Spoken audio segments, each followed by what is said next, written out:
United States has now surpassed Italy as the country with the highest number of deaths.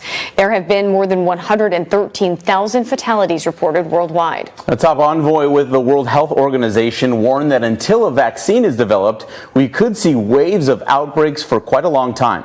While mitigation efforts seem to be helping in the United States and Europe, Dr. David Nabarro warns that the virus is advancing in other parts of the world. A study has launched in California that could shape the strategy to get the United States working again. Researchers are using a blood test that can detect antibodies against coronavirus to see which people had the virus and recovered. While the daily death toll in New York continues to be over 700, the number of new patients needing intensive care is slowing. The governor spent Easter Sunday returning ventilators that were donated by a nursing facility, and a church in Maryland spent the holiday helping others. Volunteers showed up to give away free food to about 500 families. They later held Easter service in a parking lot. There's been a growing need for donations like that as millions of Americans hurt financially. Some economic relief is expected this week. The first stimulus payments began hitting bank accounts on Friday night, and a Treasury official tells NBC News that tens of millions more are expected to go out by Wednesday. Disney World has announced that it will furlough about 43,000 workers. According to union leaders, Disney has agreed to pay 100% of health insurance costs for the workers for up to 12 months during the shutdown.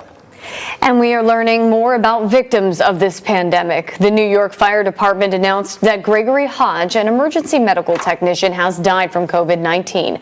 The 59-year-old was part of the 9/11 rescue and recovery effort. And the New York Post paying tribute to their sports photographer, Anthony Causi. The Post announced that Causi died Sunday after fighting COVID-19 for 3 weeks. He was just 48 years old. The coronavirus continues to rock the United States, with New York being one of the hardest hit states. The death toll has now surpassed 8,000, but experts say they are seeing a decline in new cases and hospitalizations due to social distancing measures. But state officials say this crisis isn't over just yet. Here's NBC's Kathy Park. Philip, good morning. The fight here in New York is far from over. While the death toll continues to climb, we got some encouraging news over the weekend. New Yorkers are starting to flatten the curve. Hopeful news this holiday for New York, with new numbers sliding in the state's favor. You're not seeing a great decline in the numbers, but you're seeing a flattening. Death